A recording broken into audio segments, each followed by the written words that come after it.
We're back! Welcome back to another exciting episode of the Spitball Media Podcast. We're spitting out the top entertainment stories of the week for your spitting pleasure. Returning champion Prince of Philadelphia is back after a little time off. Shaheen, welcome back to the Spitball Media fold. Thank you, sir. I feel like the world is spitting at me. Usually I'm spitting back, but the world is spitting at me right now. But glad to be here, man. Thank you. Well, everybody was bummed that you weren't here, but happy that you're back. And, of course, you know him, you love him. He's holding the Midwest down. He's Bish O'Brien. What's up, everybody? I'm still like, I don't know. It's been a whirlwind for me. It pales in comparison to Shah, but, Wendy's announced they were going to do surge pricing, and I was trying to figure out how to schedule my day because, I just can't go without it. Luckily, they're walking it back. So for all the fat people in the room, Wendy's has a pass for now. Oh, okay, because I know that was a big thing in Ohio, I bet. Like, did the governor give a state of emergency? DeWine? It was. The flags were at half-mast. The kids got to go home from school, all that stuff, yeah. Yeah. Shah, Philly probably's got I don't associate Philly with a lot of fatties unless they're Irish broads, but Philly probably's got a lot of love for Wendy's. Yeah, I'd say so in general. Philly's a big food area. I don't know about Wendy's, but... I know, I haven't had Wendy's in like 20 years. Yeah, I haven't either. I don't know about Wendy's, but... I'm sure it's popular, though. Is that the Baconator? Is that what that is? Yeah. Okay. There was a Wendy's by me on Flatbush Avenue. Me and my ex-girlfriend would come home drunk, and she would make the Uber, like the car service, pull in sometimes to get a What's the shake? A Frosty? Oh, yeah. So a Frosty and a Baconator? Yeah, Bisho, you okay? Yeah. Bisho, come back, dude. Come back. That's like when I get sick. That's my comfort food. Is God, this sounds so bad, but you get like a 4-piece nugget and fries, and you dip them in the Frosty, the chocolate. Yeah, Frosty. My kids like to dip that. They dip in a shake. Shah, what's your comfort food? Like, I'm zooted out of my mind. I'm gonna eat whatever I want. Middle of the night food. Probably pizza. That's like drunk late night shit. But actual comfort food that I would like enjoy like keeping around for a couple of days, probably chili. Nice interesting. Spicy. Yeah, chili and cornbread, maybe. Yeah, my comfort food is a BJ to completion, receiving end, of course. Not I want to be on the receiving end, but if I have my choice, I always go salt. Like it's got to be salty stuff. Like when you're, you know what I mean? Like that Park Slope pizza that night, Bisho. Like that was perfect, right, Bisho? So I was talking to somebody the other day. Their daughter lives in an apartment over there, and they mentioned like Monroe Street. So I was thinking Monroe Pub, and then all of a sudden, I sometimes it hits me, and I think about that pizza place. It was so fucking good. Oh, it's perfect. Shah, what about a cheesesteak like late at night? Is that the big Philly thing? Like because I feel like that's 2 a.m. The lines around the block. If you're in the city, for sure. Right. But I mean. Me, most of my life, I'm always in relationships, so I don't really like go out at 2 a.m., 3 a.m. anymore. But, maybe this year, I'm assuming I'll be back in the city for the spring and summer. Yeah. Back on tequila again. So nice. We'll see where that takes me. Well, let's say hello to some people hanging out with us in the chat room and see what they got there for their comfort foods. I'm a little curious because I just made a killer bomb pizza out of store brand pizza. I destroyed that fucking thing.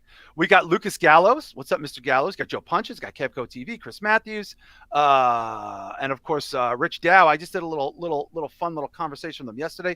My buddy Marquise is in there chilling. I just don't want to miss anybody. Am I missing Slave anybody? Cheeks. Slave Cheeks. Oh, hi, Mr. Cheeky. Slave Cheeky.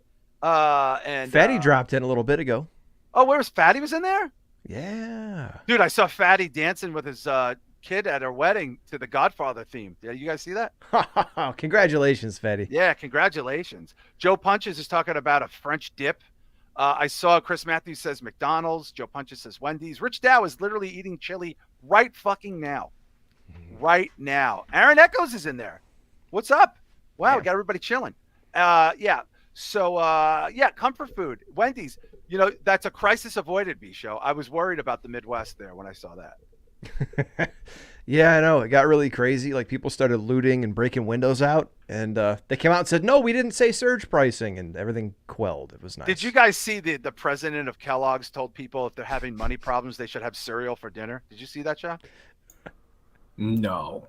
He did say it. He did say it. It's not bullshit. Yo, it's funny. Cereal's not even like cheap anymore. Like a box of that shit's like $7-8. Yeah, like a big box, it's like $8 or $9. I'm like, you can get cold cuts for like get a pound of roast beef maybe for $8. Dude, my car's been in the shop for the last like week and a half. Oh gosh. Because they got to order the parts, so they're like waiting on eBay to like ship it out. Yeah. So I've been having to like walk to stores and shit. So I walked to Wawa late last night to get a snack, and I got a bag of Doritos, like the regular size bags that you would get from a store. Yeah, that shit was almost $7, dude. It was $6.78 for a fucking bag of Doritos. Yeah. I got this Tony's pizza. It's called Tony's. It was on sale for $3.99. And I had leftover chicken. I had one leftover drumstick, and my wife bought a way too big of a pork roast, and we've been eating it a little bit every night. And I just said, I'm gonna bomb this fucking $4 pizza out. Had I bought that pizza that I made, had I bought it from a store, it would have been easily before delivery $20 plus. Oh yeah. Easily $20 plus. Yeah, Kevco was saying he got a small box of cereal. It was $6. Sometimes when I'm zooted out, I like to get a box of Cocoa Pebbles and just go to fucking like a bowl, like a fucking porcelain bowl, and just and get like a fucking Asian soup spoon, like a wonton soup spoon, and just, I swear to God, like I haven't done it in a while because it's not good for my teeth. But and Funyuns are very expensive. I like Funyuns. They're expensive. Yeah, they got Jesus, man. I feel like, yo, man, chips have skyrocketed, like at least doubled in the last 2 or 3 years. Yep. Because absolutely. I remember Doritos used to be like $4 maybe, $3.50, $4. Yeah. Nowadays $6-7. Like what? Now that you get the store brand Ritos, it's like $3.99. You get the Ritos. No Doritos. You can't afford the DOR. You just got to get the Ritos. D-Show, what's your chip choice? Chip choice? Either barbecue or sour cream and onion. Ooh. Love a good sour cream and onion. Which brand, though? Oh, Lay's. Lay's or Ruffles. I like the Ruffles. The Ridges, right? You got to go Ridges. Yeah. Ridged for your pleasure. Shah, what's your chip choice? Funyuns are probably number one. They are good. And then I really like that sweet chili Doritos one, the purple bag. That one's pretty good. I've seen them. I've never had them. Oh, they're very good. And as far as regular chips, maybe like salt and vinegar, Lay's. Oh, okay. I like the Wise onion and garlic chips. Garlic and onion, rather. The green bag. Mm-hmm. We bought a bag of those like a couple of weeks ago, and I was feverishly looking for the tail end of it. Like, because I was like, where are they? And Randy's like, they're gone. Like, are you kidding? That was like a month ago. I was like, well, we had a good run with them, you know, because they were like on sale. I was like, oh, let me grab those. It's just so sad. Like, this is life now. Like, I got to bake $4 pizza and zhuzh it up. I got to buy like the Price Chopper brand fucking chips, which are not bad. They used to be $1.99. Now they're magically $2.99 the last 2 years. You can get 2 for $5 sometimes, like in a Wu-Tang song. You know, some people are talking about pickle Lay's. Yeah, dill pickle chips are good. I don't like pickles, but I like pickled chips, B-Show. That's a paradox. You see, that's how I am. I'm not a huge fan of onions just because of the texture and like they're arid, like that fumey shit in your mouth I don't like. Right. But I will eat like sour cream and onion chips. And when I was a kid, I'd put them on my sandwich instead of eating onions. Yeah, I'll eat fried onions. Shah, you like onions? I do. Sorry, I have to step away for a second. Oh, that's okay. No, yeah, I definitely like the onion ones. Yeah, well, I feel like I'm gaining weight just talking like this right now. I feel fat. And I'm getting heartburn, dude. So terribly. I won't be able to squeeze into my 31s. But we have a lot of stuff we want to get to. If you're joining us for the first time, we don't just talk about food. We do talk about the entertainment industry. And you want to consider going to patreon.com/breaktheapp, because for $5, you're going to get like, I don't know, 1,200 hours maybe, possibly, of exclusive content, Shah. Could it be 1,200 at this point? Somewhere around there, if not more, man. Could be more. You're definitely get your dollar's worth. I mean, it's, you know, we're cheaper than a bag of Doritos. Sun chips, too. Sun chips I like. Yeah, Shah, I was thinking maybe we're at 1,200. B-Show, you think that's a fair, maybe 1,200 on average? I think so. I mean, we got stuff going back to the Break the Apocalypse days. We got original episodes. We got Q&As. We've got deep dives on individual stuff like the Vince McMahon lawsuit. So, yes, I mean, it's got to be pushing it at this point. Got to be pushing it. And they have to go to patreon.com/Spitball Media. $5. And for those of you already in the Patreon, In the next 48 hours, we're going to be recording your February Q&A. So if you didn't get a question and you got some time tomorrow, you got some hours there tomorrow. We're going to probably try to get it out to you by Saturday, the latest. But Joe Punches has a side note. John makes a list of food items and we go out and get price comparisons and complain a bitch about it. I do want to do a special cardigan special, like a video special for the Patreon B show, where I just take all my cardigans out.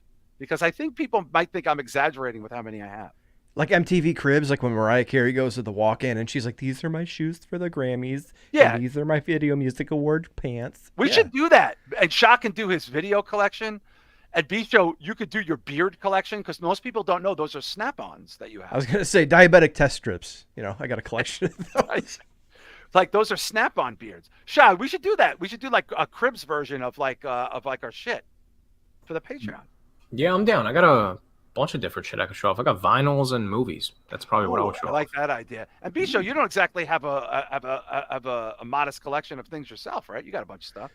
Yeah, I thought about doing that for my YouTube channel a while back, just because I've got some, a couple of toys. I bought some vinyl last year, some VHS. Okay.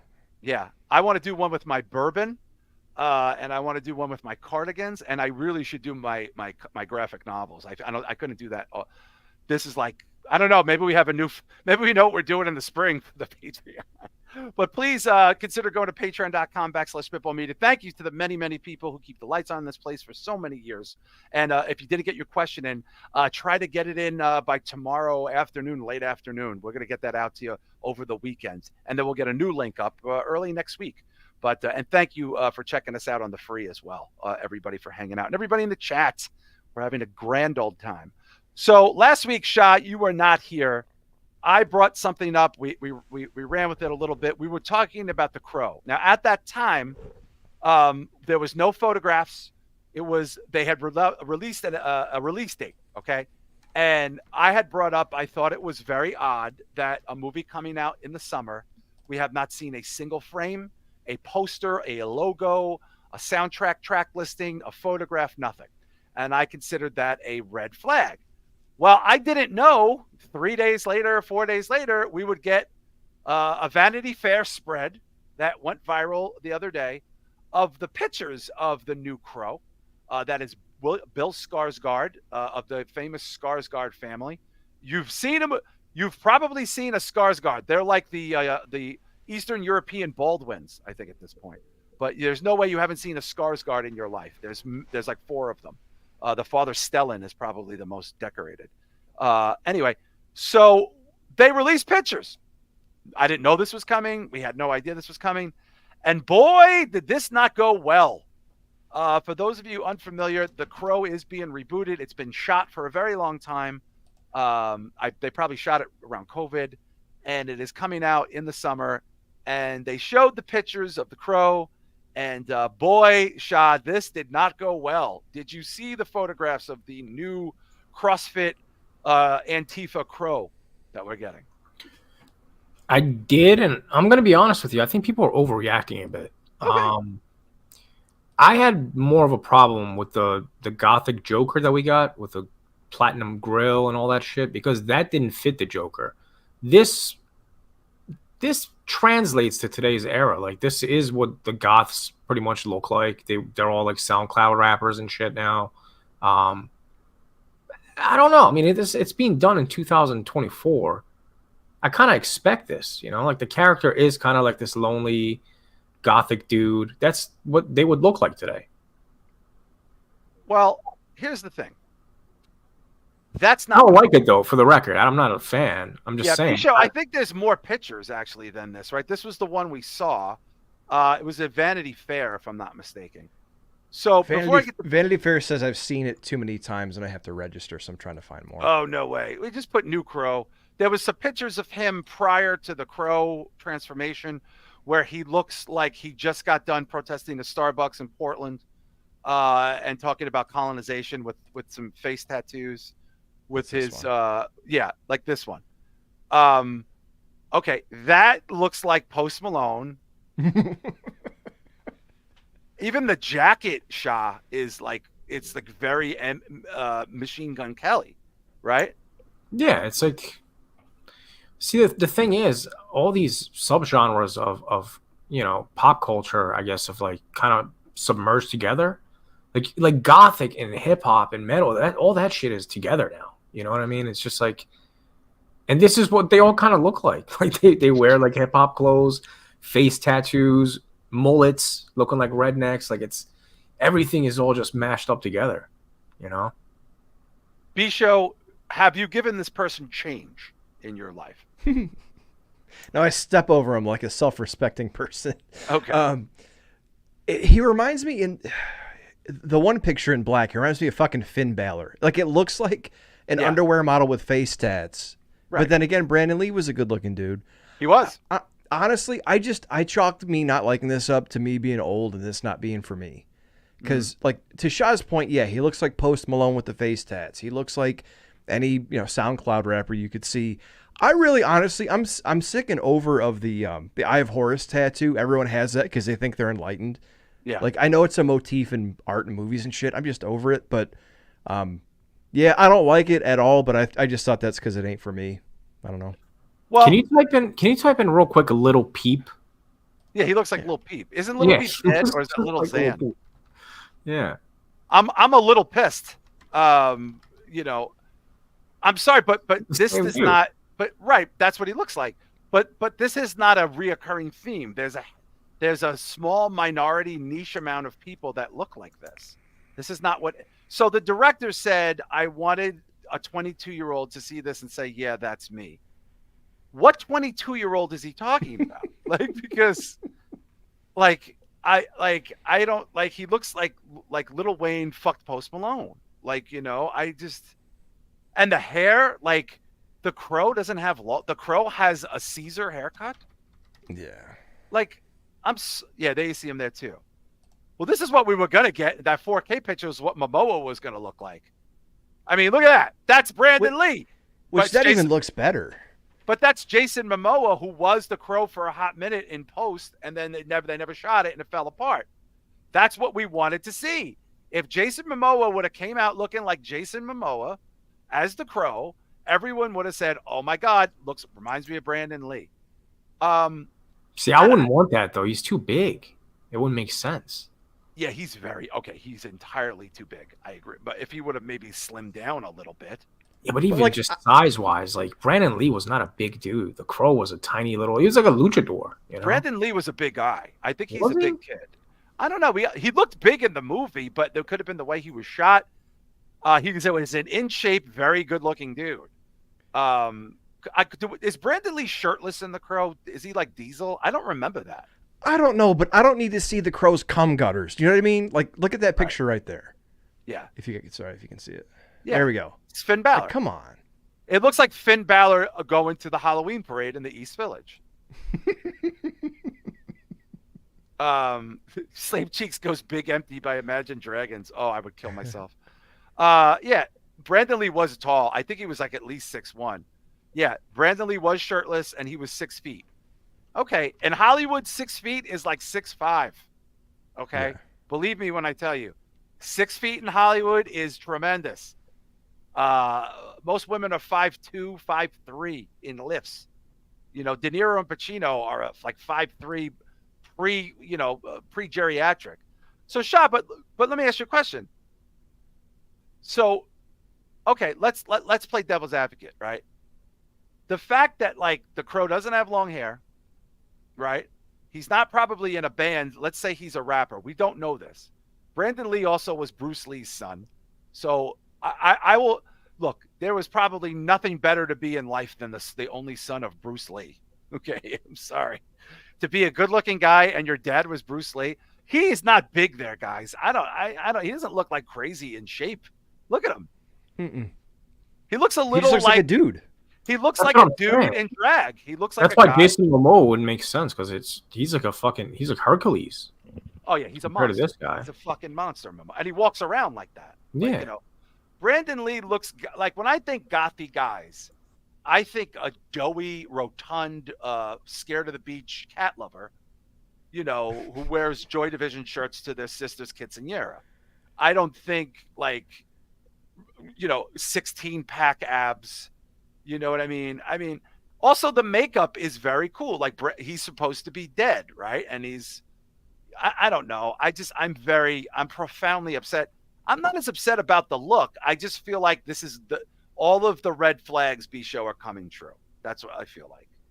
Yeah, I mean, you said last week, for those who didn't listen, that there was a reason they probably haven't released anything to anybody, because it wasn't good. And based on the backlash from the look alone, I'd say you're vindicated, my friend.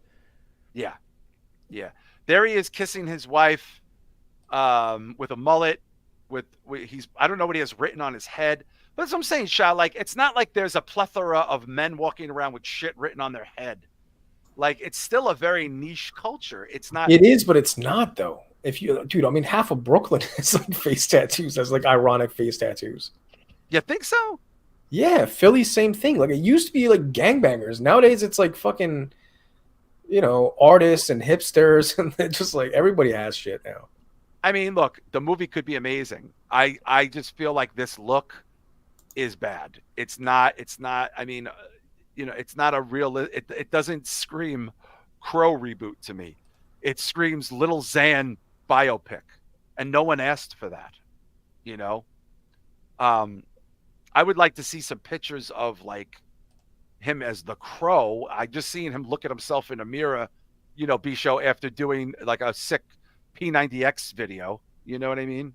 But it looks like that's it, because he had like the scars on the mouth and shit. So that's all you're gonna get is heroin chic SoundCloud rapper. Like, that's it. Yeah, I mean, look, everybody in the chat room is kind of shitting on this too. I saw very few defenders. Put it this way, Shah. I saw very few people defending it.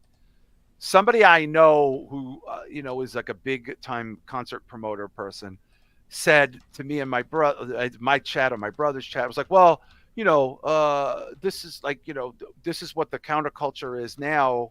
Like, then what? Like, he just made a roundabout excuse. Like, about, well, this is what people thought because if you look at Brandon Lee as Eric Draven, all he was a good-looking guy with a hot girlfriend who was in a band. He didn't have crazy long hair. He just dressed like a regular dude. He wasn't like covered in tattoos. He was in a grunge band called, I think, Hangman's Joke, and he played guitar in it. And he had a smoking hot fiance, and they lived in a squat in a made-up place. This looks very deliberate. Like, hey, MGK, like maybe they wanted MGK to play this part. And I don't know. I need to see a trailer. I need to know that like the soundtrack isn't going to be 8 bad SoundCloud rappers and 5 women, like, which I'm telling you, this is what it's going to be. I will bet anything. It's going to be like Billie Eilish doing a duet with little Methy Man. I don't know. Like, I don't know. I'm out of the loop. The Crow is a big deal to people of my generation. I don't think I don't think it's necessarily a dead dog, Shah. I just feel like the fact that it's being, if what you're saying is true, Shah, put it this way. If what you're saying and what 2 people I know out of the hundreds that we're talking about this is true, why aren't more people excited about the look and co-signing it and very few doing it? Well, I think personally because, well, first off, they're not catering to you and I. They're catering, well, maybe people in their 30s, but after 40, I don't think they care about. They're catering to the 20s and 30s, I think. Yeah. So the reason why more people aren't coming up forward and saying they like the look is because the people that are in their 20s aren't even familiar with the original movie. They don't know shit about the Crow. So like, why are they going to comment on, oh, I like the look of this, and stand up for something they're not familiar with? This isn't the Terminator, it's the Crow. Right. I think the reason why you're hearing all the backlash is because people that are familiar with the Crow that don't like it because it's not nostalgic anymore for them. But again, they're not targeting that audience that's complaining. They're targeting the audience that's not even familiar with the movie. But don't you think you want to target the audience that loves the Crow so they come back and support it? No, because they're going to watch it regardless. They're either going to watch it out of curiosity, or they'll like it. Okay. But they're mainly trying to get the new audience invested in there. Yeah, Aaron is talking about the soundtrack. Kev Co's talking about the soundtrack. B-Show, why is it not being better? Why are we not seeing better reactions from the general public? And by the way, everybody I know is not in their 40s or 50s, or 30s for that matter. I'm seeing a general, and our chat room is certainly not in their 40s and 50s. That's for goddamn sure. So if that is the case, why aren't more people going, this is exactly what I wanted it to be? I think people who are looking at it are looking through a nostalgic lens. If this is what I saw, this is The Crow. It's like a lot of other movies we've seen, where if it's not this way, it's going to be off-putting a little bit. I think this is the problem with remakes in general. When you make a movie, especially one like The Crow, that ends up hitting a particular nerve, it gets over for a particular reason, it catches on with culture, it's a snapshot in time. 100%. To go 30 years later and to try to recreate that and use the old name, you're complicating this because you're trying to use I don't know what the word I'd say is, you're trying to use a nostalgic brand, something already established that has an identity and means something to people, but you're also trying to update it and make it more modern. Right. So you're working against each other right off the bat. I think, honestly, maybe the people who are younger aren't on Facebook and Twitter, but I haven't seen anything good on TikTok, and I haven't seen anything good on Instagram. No one's excited. Yeah, those are the big social media platforms for younger people. Yeah. So, I don't know, man. Yeah. I also think because if you guys remember the first time we saw Jared Leto as the new Joker, we saw those pictures and everyone said, why does he have grills? This is going to be a disaster. And it was a disaster. It was very bad. I'll say this, Shah. I'll ask you this because I think I asked B-Show this last week. And this is something I don't know if you can answer, but if Brandon Lee did not die and that movie came out and he ended up doing action movies and romance movies and was still now in his 50s he'd be 56, I think, now if he was alive. I mean, that's just so terrible. Would this still be as culty and popular as it was? Would this still have made the same impact on a culture and a lot of people as it, there's people with crow tattoos. I go to Comic-Cons. There are crow shit everywhere because there's people dressed as the Crow. Is this a result of the fact that he died and it made the romance of this because it's in the story? I mean, the guy who plays the guy who dies. Playing the guy who died. If he lived, would this have just been another like fringe 90s movie that no one gave a shit about? I think it definitely has something to do with it. I think it definitely gave it more credibility and more of a curiosity factor to check it out. I also think the mid 90s, was like catching fucking lightning in a bottle with things like ECW, that was right in the back of the grunge era. I think this was very similar to that. Oh, gangster rap and grunge happened exactly at the same time. And I think this kind of catered to that audience.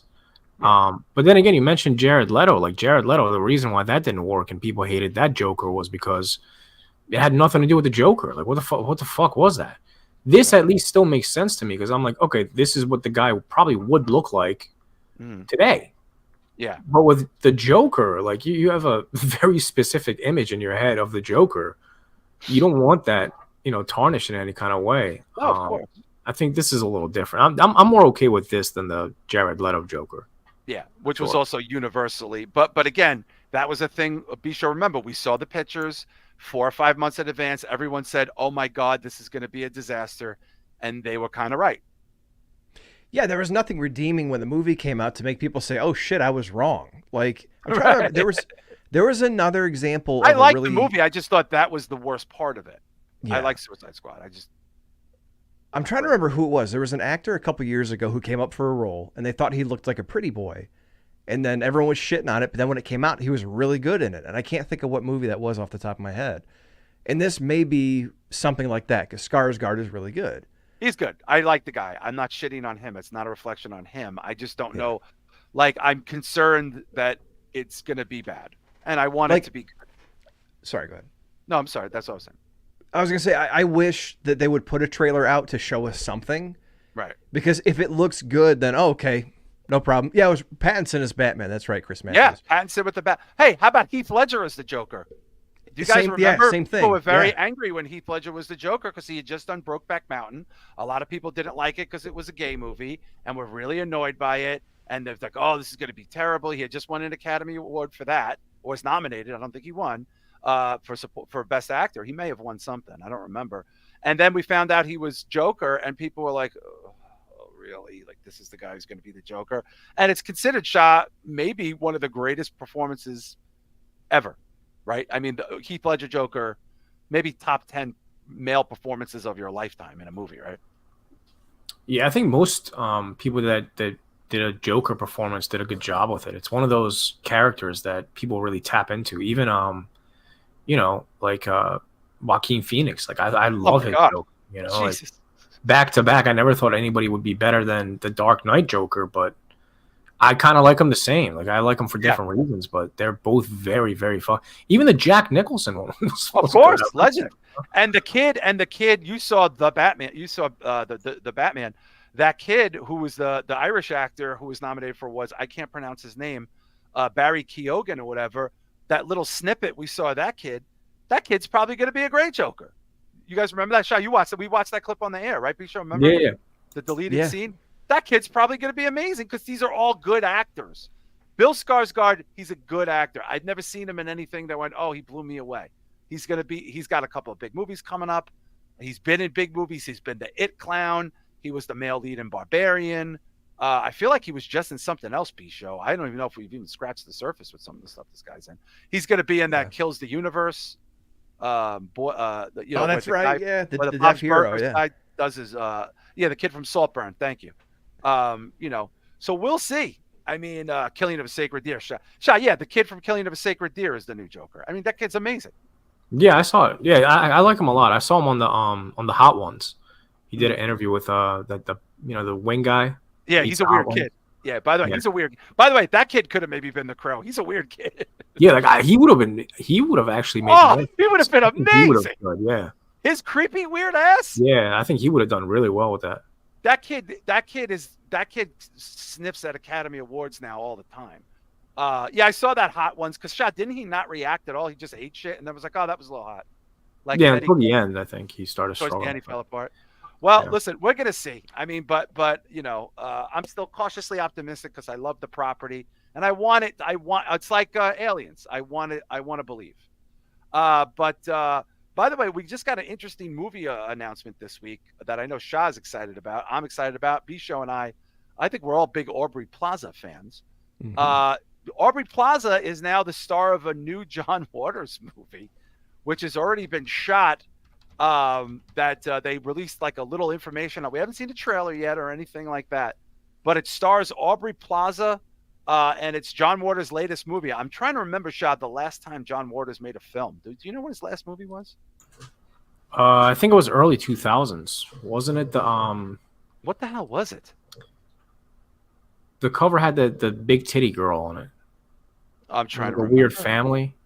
I don't know, Bisho. Maybe we could pull it up. Was it Hairspray? Didn't he do? No, that was the 90s, dude. That's been but he remade it though, I think. No, that was here we go. Yeah. I'm searching for it, but John Waters says that his Aubrey Plaza liar mouth rumors are not true. What? You're kidding. No, this is according to the Baltimore Banner. He's pushing back against published reports that Plaza of Parks and Rec will play the lead role of Marcia Sprinkles in the film adaptation of his first novel. Oh, that's what it is. Okay, the liar mouth of feel bad romance. They're making Okay, so he wrote a book, and so she was she's rumored to be attached, but he squashed it. Yeah, he says it's his first film in 20 years. Wow. We have no start date or green light to begin production, but are working to hopefully make that happen. Wow. I wonder how that got started, because there was a similar rumor about a Superman picture that was going it and then James Gunn came out and said that's not real. But it looks like the world of it was from the World of Real, and it was picked up by the British Guardian. Yeah, the Guardian. That's where I saw it. And he said he's thrilled and excited at the idea of Aubrey Plaza, but it's not a sure thing. Wow. Well, they're saying it's ready to go. That would be pretty bad. I have to tell you, I like her so much, and I can't believe it's been 20 years since he made a movie. Wow. But Shah, I'm telling you, that's the kind of thing that with John Waters, could be a fascinating thing. If he gets Aubrey Plaza, like a younger, quirky kind of actress, to be in the first John Waters movie in since the early 2000s. Yeah, that movie that I was thinking of was Dirty Shame. Yeah, that one right there. Dirty Shame. That's Oh, that's terrible. right. I didn't Tracy, like it I've at all. seen that. I didn't like it either. I remember Tracy Ullman in it. Um, that was his last movie? Yeah, Wow, 2004. it wasn't very Well, good. It wasn't. It Johnny didn't have Knoxville, Selma Blair, Tracy Ullman. I remember this movie. It was bad. yeah. Oh, that's a damn shame. Wow. Well, hopefully he could pull that off. Now, what is true is John Waters is back in the Chucky franchise. Did you guys know that? He's back. He will be in the next Chucky movie. I saw a rumor, and I thought we talked about that a couple months ago, but that's nice to know because he's a huge fan. Yeah, well, the thing is, like, a lot of people were saying that, there's going to be, we keep seeing a lot of these Hollywood types talking about, yeah, he's joining the season 3. There we go. Not even the movie. Holy shit. As the Good Guy Dolls creator. Holy shit. Yo, Shah, that's dope. I got to start watching the show again. I fell off in the first season. I liked it, but I just fell off. Have either of you watched much of this? No, I haven't seen any of it. I've It's heard all really good things though. Yeah, it's really good. It's funny. It's well made. It's right in the spirit of the original, more so than the reboot movie. Bisha, you've seen some of it, right? Yeah, I watched season 1, and me too. I saw the whole season 1. I think I started season 2 and never finished it, but it was really good. Yeah. So he's going to be the creator of the Good Guy Dolls? Yeah. Oh, that's great. And like, Shah, like, that's something he likes. He doesn't need to do that shit. Nah, it's just, one of those things off his checklist that he probably wants to do. Yeah. I love John Waters, though, man. Anything he does, I'll support. Yeah, he's not a young guy, so hopefully Yeah. he can get this movie wrapped up. We don't know how many more years we got of that dude, but he that would be fascinating. I love that he's going back to the TV. Bisha, that's really good because I thought it was the film reboot, but I didn't know it was the TV show, so he'll be a reoccurring character, I guess. Yeah, and what a cool thank you and tip of the cap from Don Mancini to do, because I know Don Mancini appreciates him breaking down barriers, and apparently they're friends and they're fans of each other. So what better way than to make you the creator of this iconic thing that made your career? That's pretty cool. Oh yeah, for sure. So there was a story going around because we've been talking about AI on here, and AI is becoming a bigger topic literally by the day. There's that whole thing going on with the Google AI thing, and we're not going to touch that fucking shit box. But one of the things that was people were concerned about AI was sort of using it as a misrepresentation in marketing. And boy, did something happen in Glasgow that is just such an astounding news story. There's no way this isn't going to be a full feature documentary. What am I talking about? So in Glasgow, Scotland, home of Drew McIntyre, and some of our friends, shout out to Glasgow, and of course groundskeeper Willie, and Mike Myers' dad in So I Married an Axe Murderer. But enough of that. There was an advertised event using AI graphics called In the Spirit of Willy Wonka. And people bought tickets for what was advertised. If you look at the advertisements, if we could find the original AI advertisements, they basically made it seem like it was a complete remake of tied to the original Wonka and the Timothy Chalamet, Shamalama Ding Dong movie, where you would walk into this beautiful Disney type place, with characters. Let's look at some of the AI they use to advertise this. I mean, because look at that on the left. So on the left, we have what was advertised and sold tickets. And then much like a Tinder date, we have what happened on the right, which was literally what people walked into. I mean, this is becoming one of the biggest social media stories of the year. It is every day. There are so many layers to this story. So, Shah, look at that graphic that parents thought they were going to see in this Willy Wonka experience. Now, if you saw that ad and you bought tickets for your kid, you would be thinking, oh my God, this is going to be amazing, right? So this is where I have to disagree, because the advertisement is very obvious that it's AI. And if you scroll up, go up a little bit. There's the one with the text on it. Click on the text. If you can't tell AI made this, well, no, but live performances. Read that. Cadcating. That was supposed to be probably catering. live I don't know. That could be. performances. By the way, that could be a Scottish word. We're not Scottish. We don't know. That could mean Carchy tons. That's Yeah. catchy tunes. Clearly, that's supposed to be catchy tunes. A paradise of sweet treats. A paradise of sweet treats. Like, this is clearly AI fucking up, and they used it anyway. But let's look at the real pictures, and because this is, I mean, it's astounding. This looks like your school gym putting on a performance of Willy Wonka, like in middle school, B-show, doesn't it? It looks like a liminal space, like one of those nightmare scenarios that they put on TikTok. Like the back rooms. Yeah, I mean, it's just, and then you get to see like the people dressed up look like they're drinking on the job. There's like a guy behind a mirror. Shah, look at this. That's an Oompa Loompa. Yeah, it's the meth lab. It's a methy Oompa Loompa. Look, there's the table. It's like people paid big bucks for this. Like this was highly. Look at this. Is what you saw when you showed up. They actually had to refund 850 people at $40 a pop. So like a decent amount of people like bought this shit, dude. Dude, do you know how much money that is? That's a lot of money, B-show Brian. $30,000 or some shit, man. That's a lot. We started the show off talking about how cheap snacks, and Wendy's are like slowly getting out of the grip of people on, lower to lower middle income, right? Yeah. Imagine you're a family, you're in Glasgow, you see this advertisement for something fun to do with the kids, and you show up and there's a methed out Willy or Oompa Loompa. Just go ahead and take your candy. Get out of here. I mean, this is what happens when you use AI, and then you show up in the real world. I mean, look, go to that left clip there on the middle one on the left, far left, below. What is that? The guy on the right. That's someone in makeup. Like you got to look at some of these. There's memes everywhere. People that worked on it. The guy who played Willy Wonka apologized. The methy Oompa Loompa apologized. The owner apologized. Like people the guy behind the mirror. Like it's like what the fuck is this, Shah? That's not Willy Wonka. Yeah, this is like I don't know. It's like a dollar store mushroom trip. It's methy Monka. Jesus Christ. Methy Monka. And this guy, there's clips of him scaring the shit out of kids and like them running in terror. Yeah. Yeah, that looks like a mask in a 90s, mid-90s horror movie. That'd be a better Crow than Skarsgård, honestly. Just it looks creepy. Just looks like a trauma set. Yeah.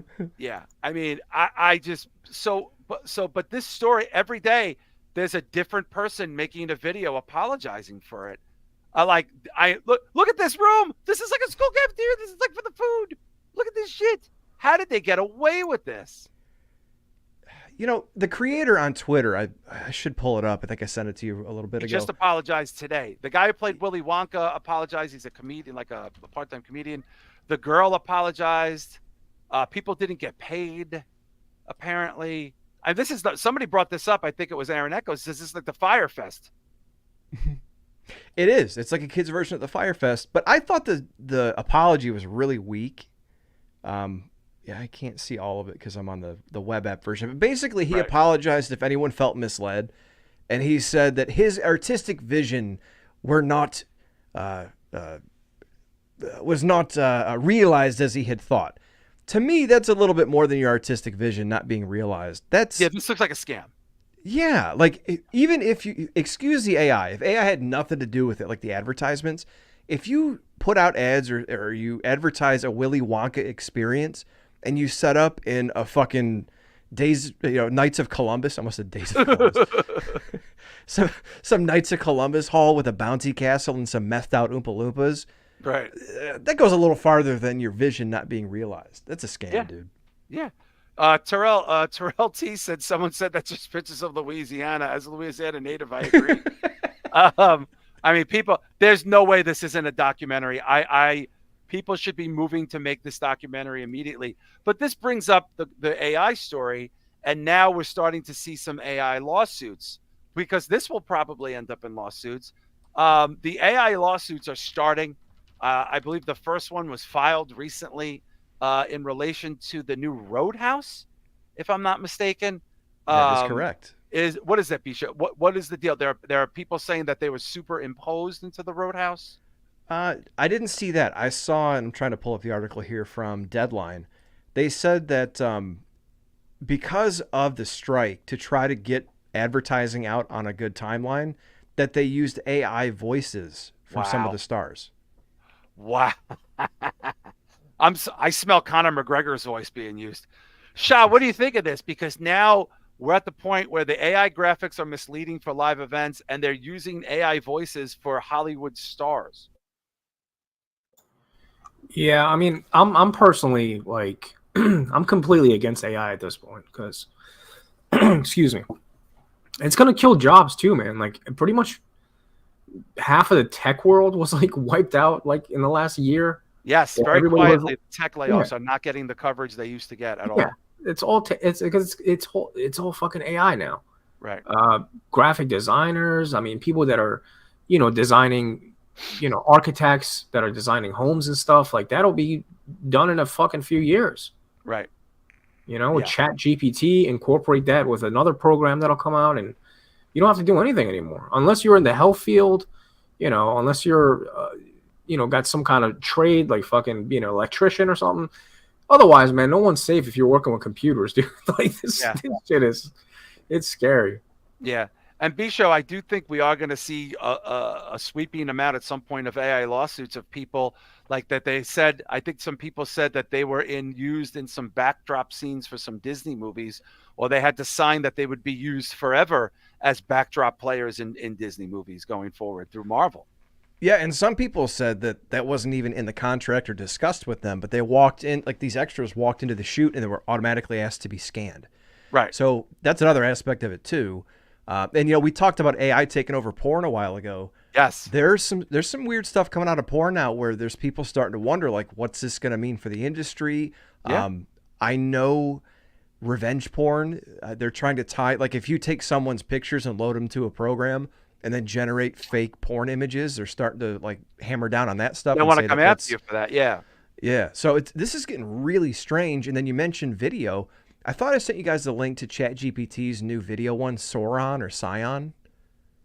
Oh, I got to send it to you. So, let me see if I can find it and I'll show it to you. It's fucking wild. It's wild. Yeah. And Shah, to your point, like these layoffs, it's very strange because a couple of years ago, if you even made a comment negative about the tech layoffs under the pre-Elon Twitter, if you said learn to code, you were kicked off of Twitter. You were given a possible ban for life. Now, like the tech layoffs, between that and the entertainment layoffs, and we'll get to the Vice thing in a minute, like nobody even blinks an eye anymore. Yeah, I mean the tech stuff, I know about that because two of my friends work in that field, and they told me like pretty much everybody got laid off except for cybersecurity and the sales teams. Jesus. So yeah, it's taken over a lot of stuff, man. It's very scary. Yeah. And it's doing it quickly, dude. I mean, this just started coming around like 2 years ago. Yeah, correct me if I'm wrong. Didn't we have an entertainment strike for 6 months that was supposed to kind of put some stopgaps in there, B-show for Hollywood? Yeah. Like, look at this is completely. Now they say this could be enhanced. I don't know, but these are some advertisements for Sora to get people interested. This is supposedly all generated. Yeah. No humans. No Very nothing. Blade Runner. Reminds me of Blade Runner a little bit. That's also. Or look at this one. I saw this one. Yeah, we talked about this. I think we played this. We might have done this on Patreon, by the way. Yeah, so this is all AI, right? Yeah, this is supposedly all AI, no humans. It's all prompt. So it's even showing the prompts because it's advertising the program. They're just giving a prompt. Wow. Like, look at this. Yeah. Look at this. Wow. Yo, what are people going to do in 15 years when there's like half of the world is laid off because of AI? Wow. What are people going to do? In a gorgeous like European setting.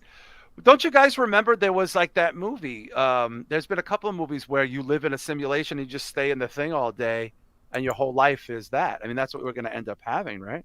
It's like Vanilla Sky or something like that. No, it was that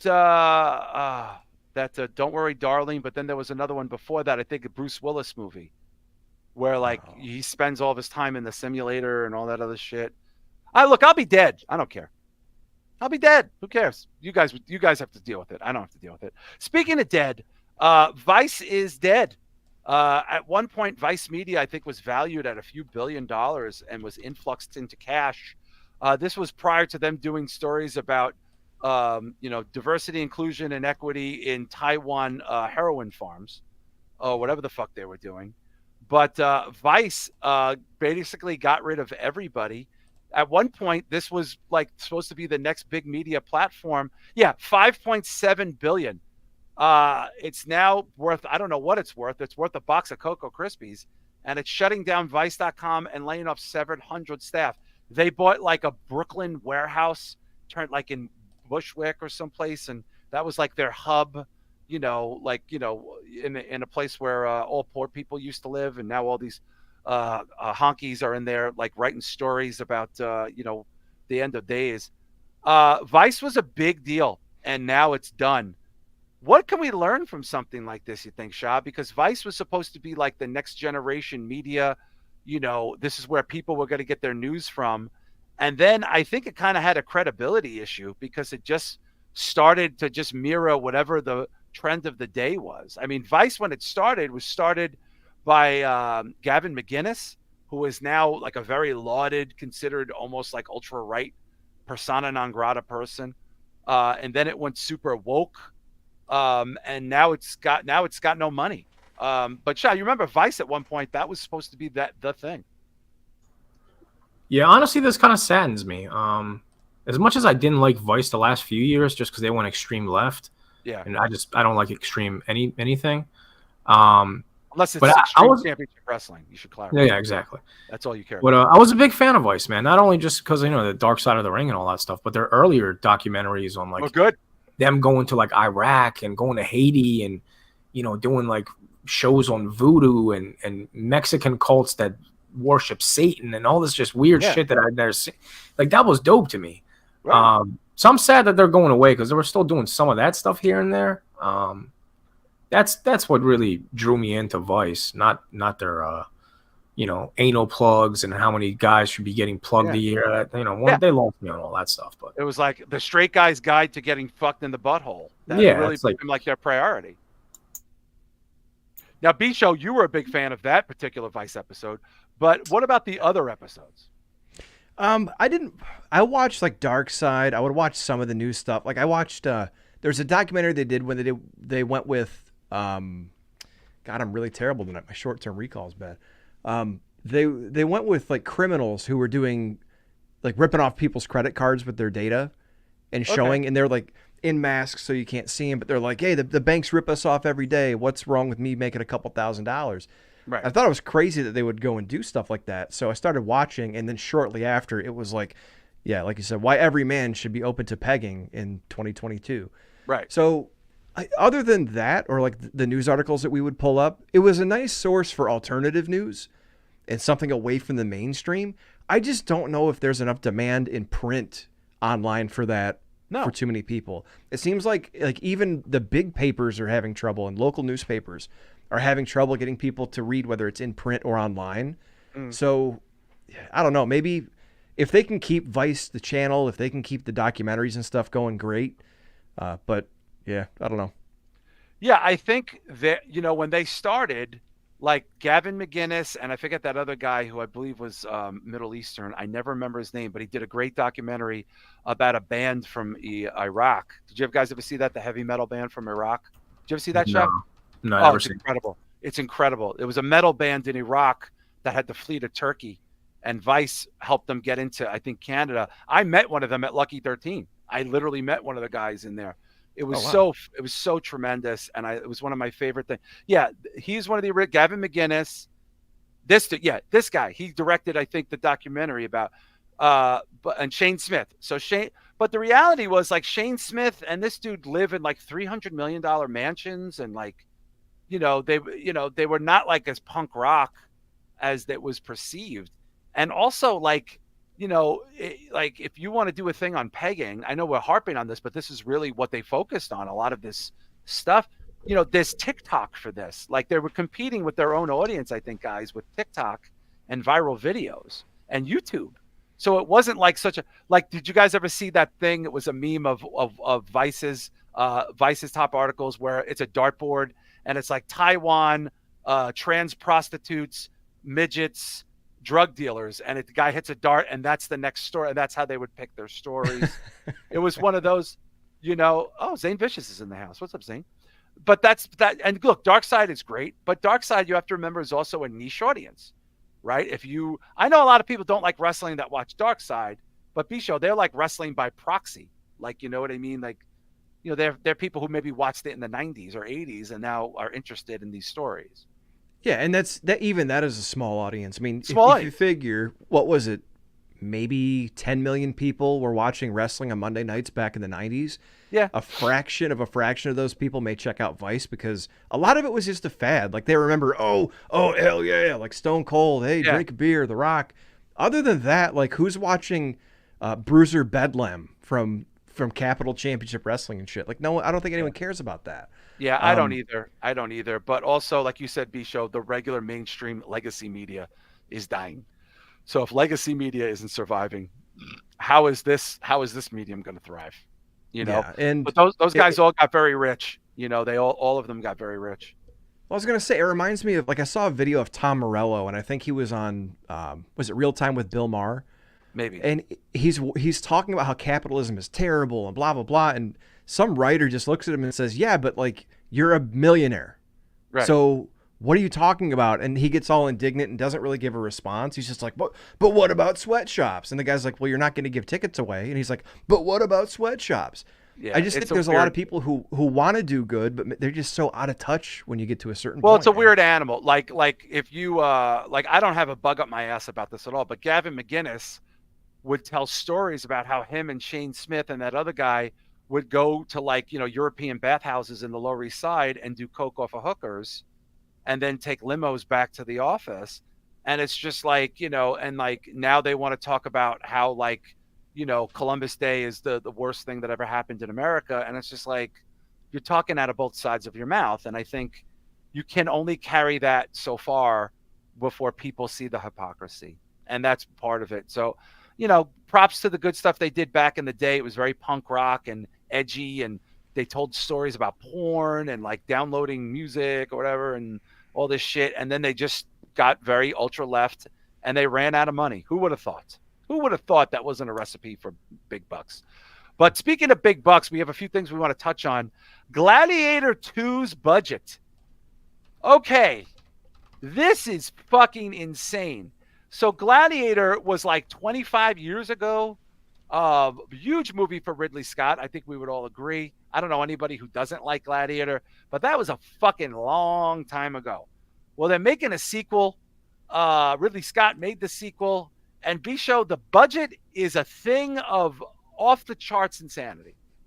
It's a burly budget. Let's see. Was it $310 million?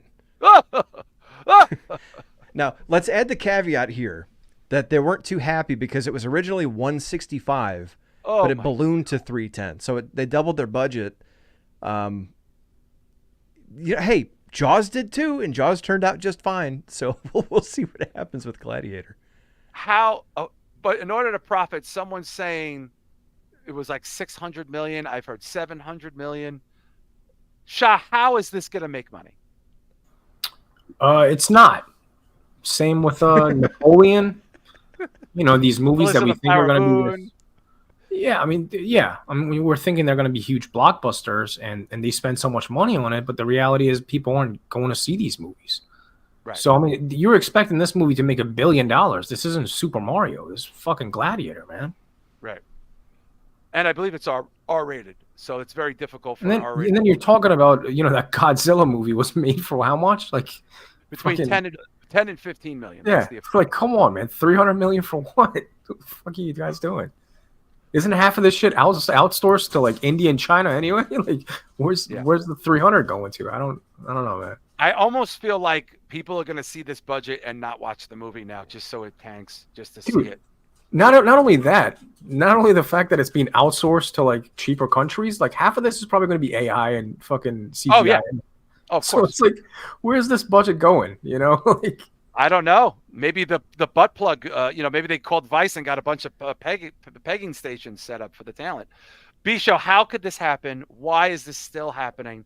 Why would someone give Ridley Scott almost $1 billion to make a Gladiator sequel in 2024 with Paul Pascal, who is nothing as far as a box office star? He's like an internet guy that people like on the internet. He's a good actor. He's young. He hasn't done that much, but a lot of young people like him, though they think this is going to make $1 billion. Well, there's some interesting, I guess, asides to this story. So, one, $10 million of the budget was apparently because of the shutdowns during the strike. Cost them 600 grand a week. Oh, God. So that's 10 million of it. But then they said that there were reports that he kept cameras rolling during the work stoppage. That's what we heard. He was shooting extras in Malta where they built the Coliseum. The interesting thing I noted is that in July, PETA sent an open letter to Ridley Scott filled with whistleblower reports about horses and monkeys being abused on set. Jesus Christ. So not only do they have this huge budget, but potentially lawsuits or fines if it's true. If it's true, I mean, we don't know that it's true. They'll let us know when it comes out in theaters. PETA doesn't fuck around. They got money too. They have a lot of famous people behind it. Mm-hmm. I'm curious about it. I don't think it's necessary. Shah, do you care about a Gladiator sequel in 2024? I mean, I can't say I'm gonna run to the theater to go watch it, but once it comes on demand, I mean, I'd check it out. If it's a Ridley Scott movie, and I don't know, I like the original, so I'd check it out. B, are you excited to see it? Do you care? Not care? I thought it was fine the way it was. I mean, I'm trying to see who said it. Maybe it was Chris Matthews in the chat, but the original said all there was to be said. What are they going to do? The same movie with his son? Yeah. Is that it? I mean, I don't know, man. The way Joaquin Phoenix was great in it. Oh, it was brilliant. It was a great story, perseverance, Good and music, then soundtrack. It's beautiful. Now, interesting note about AI or graphics. Who was the older guy who played in the movie about the nuns and shit going crazy for that priest? Are you talking about a dream you had? What are you from talking the 60s? The Devils. Yeah, the priest from the Devils Harris, was the old guy. Something Harris or something. He died halfway through the shoot. Yeah, and they used effects. And that was one of the first big instances of that being really integrated into a movie. Yeah, the famous English actor. He died Commodus, I think. He died. The guy who played Commodus, who ran the Gladiators and stuff like that. Shadows and Dust, B. Shadows and Dust. That's the guy who said that line. I mean, I don't know why we need an $800 million Gladiator too, but okay, let's see if it's good. I'll watch it, but I think it's a bad idea. However, the big story this weekend in box office before we head out, Dune 2 is killing it with critics and fans alike. It is somewhere around a 97, I think, on Rotten Tomatoes. And it looks real good. Now, I fell asleep during the first one at IMAX, but I didn't hate it. I just thought it was a little boring. It was good looking, but this is at 95. We've never seen this. Shah, what are you thinking here? I know you love the original and you're not really as excited about this reboot, but this looks, I mean, I have to say all indicators are this is a solid ass movie. Yeah, I still got to watch the one from 3 years ago. Yeah. I heard it was good though. The only version I've seen is a David Lynch one, which is the movie that he hates the most. Yeah, his name's on that. Yeah, he hates that fucking movie. He disowns it. But I mean, I don't know, man. I honestly want to be honest. I don't know if I'll ever check it out because I still haven't seen the first one. So my enthusiasm isn't through the fucking sky for it. But it looks good though. It does look good. It's got a great cast. Florence Pugh got added to the cast. Christopher Walken. I think some other people. Austin Butler, for the guy who played Elvis, is the heavy in it, along with Batista. Obviously, Timothy Chalamet, Zendaya. My God, Stellan Skarsgård.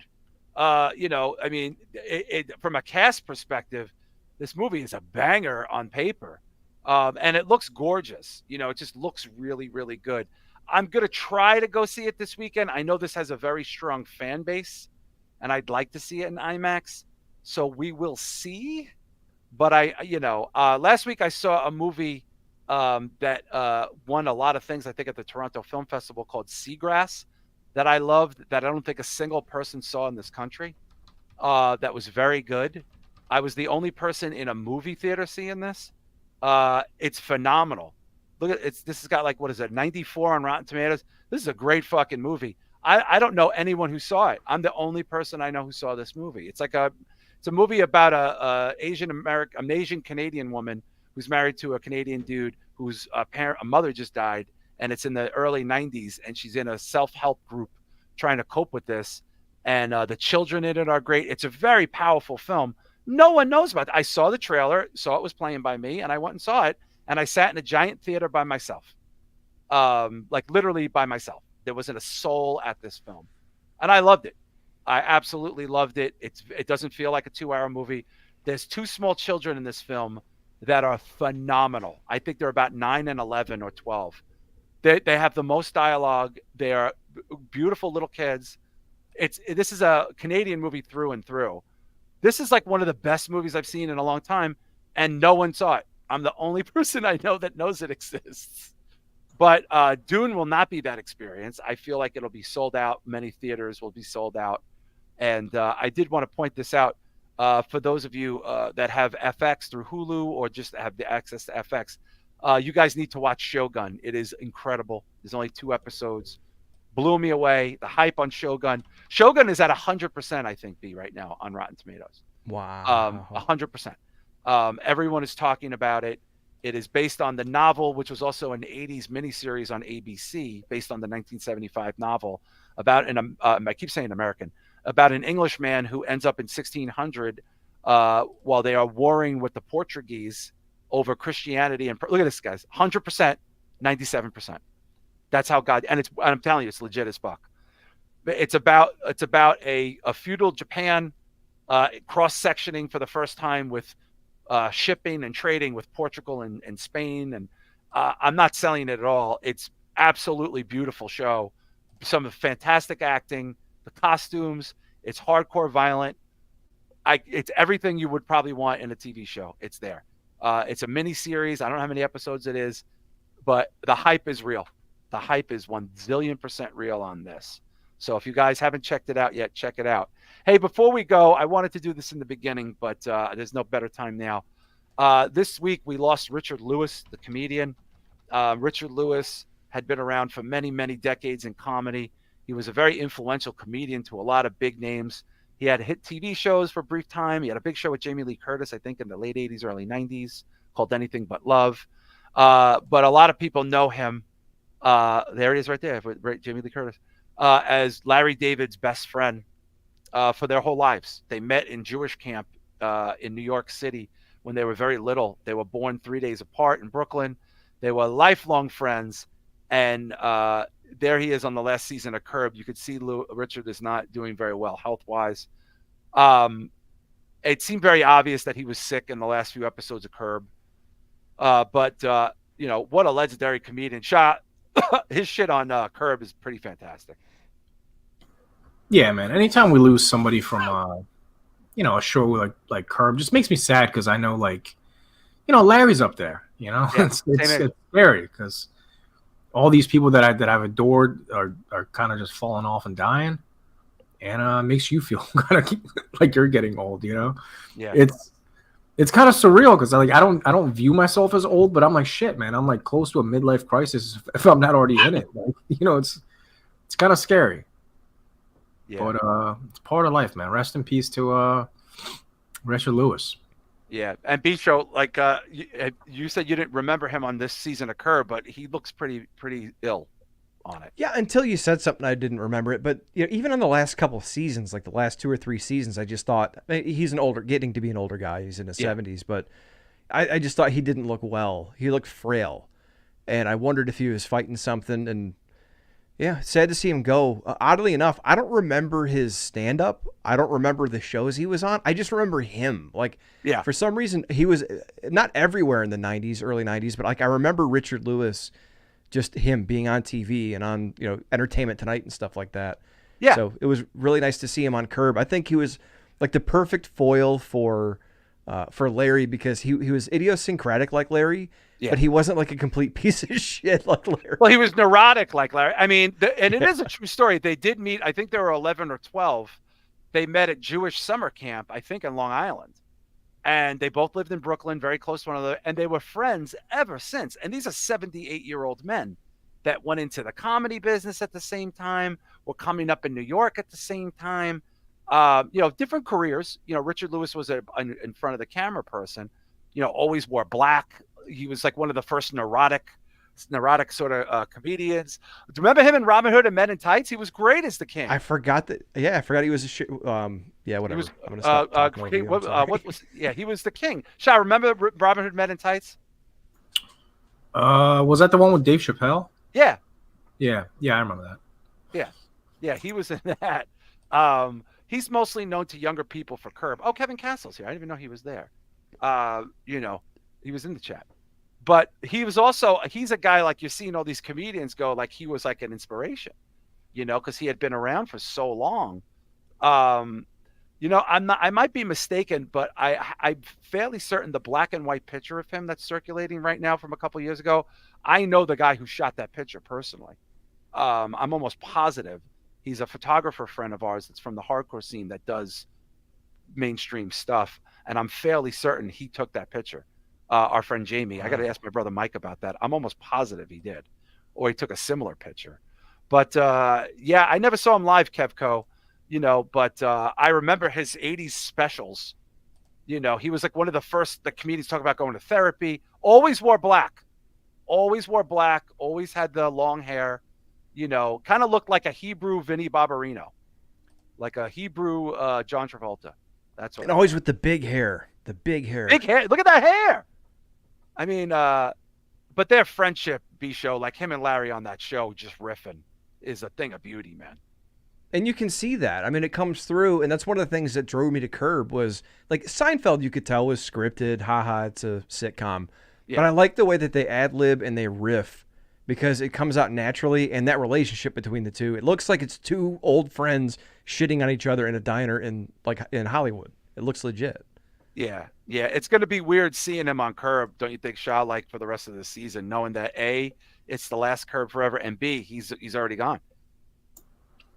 Yeah, man, it makes me very sad. Also, check out his appearances on Conan O'Brien. He did. That's what I heard from people. Yeah, they're incredible. They're supposed to be like major league top shots. I've been on a Conan run recently. I've been watching a lot of Conan videos. Yeah, his show was like a comedian show. Like comics loved going on that show and riffing. Well, he was the only funny one. Jay Leno sucked. Like Letterman, I never found funny. Yeah. Jimmy Fallon is fucking cringy. Who else is out there? Who's the Man Show guy? Oh, Kimmel. He's a sellout. B-show, click on the picture of them at the Playboy Mansion. Him and Larry David in the 70s. Look at this. Can we blow that up? Look at that picture. That's him and Larry David at the Playboy Mansion, or some kind of party, Playboy themed party in the 70s. Look at Larry. Looks like what's his face? The dad from American Pie. From fuck. Yeah, kind of. Yeah, the eyebrows. He has the eyebrows. Eugene Levy. Doesn't he look like that, Larry? And I think Richard Lewis looks like Vinnie Barbarino, John Travolta, when he's on Welcome Back Carter. Can we get a bigger blow-up picture of that somewhere? I'm just curious. Oh, hang on. It switched. There's one of them like a side-by-side. Yeah, look at that. That looks like Richard Levy and John Travolta. That's crazy. Wow. Boy, they probably had a good time, huh? They probably had a good life together, didn't they? Holy shit.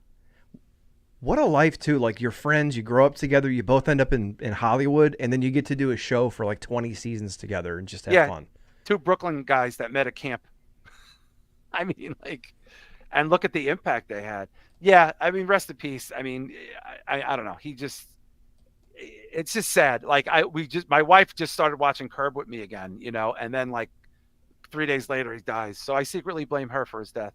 But listen, we have a shit ton to get to in Patreon, people. A whole bunch of stuff we want to talk about. A lot of fun stuff. We're going to probably play some trailers.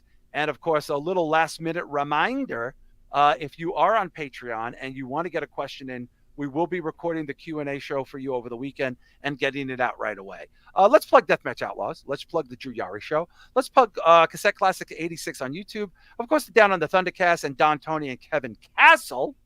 They're back. Necromaniacs podcast. Of course, you want to be checking them out for all horror stuff every week. The Human Experience podcast, Ringside is Wrestling on YouTube. We got Mojo and Dirk's Most Dastardly Show. We got the Garden of Doom. We got the Old Guy Metalcast. We got FunkBetty.com. Get yourself some new clothes. Spring is coming. You might get some nice spring clothes at FunkBetty.com. Do that like now. MJW Games, of course, Cherry Jesus on YouTube and his band Kaiser. The Red River Podcast, our good buddy Sam Hoyos and his band Playing Dead, putting out the hits week after week. Bayou Geeks, Fatty316. Congratulations to your family there, Chris, and your beautiful daughter and her marriage, and your choice of the Godfather song for the wedding dance. That was amazing. I may have to copy that. The High Marks Podcast, the Midnight Mass Creature Cast, Weekly Detour. That's Anthony Allison and Teddy. And, of course, we got Guns and Geeks Podcast. Shah, you got anything happening over at the Old Planet Mondo? To be perfectly transparent, I don't see myself doing anything anytime soon just because I got so much other shit happening. But, yeah, just subscribe, and then if new shit goes up, hit the notification bell so that way you'll know. Absolutely. Sounds like a good plan to me. And, of course, B-Show Brian, you've been working hard on your solo shows over at Patreon following the Vince McMahon scandal. But what do you got happening at the old B-Show Brian channel? Got a couple ideas. I sat down to sketch some out the other night, and instead I worked on a new intro for our show, so that didn't go very far. So bshowbrian.com, subscribe, like, and go check out some of the historical content there. Yeah, and of course, hit that subscribe button for our channel as well, Spitball Media on YouTube. Everybody check us out in the free. So thanks to everybody hanging out in the chat. We had a good little time tonight. We'll be getting that Patreon show out to you over the weekend, and we'll see you next week at Spitball Media Podcast. Peace.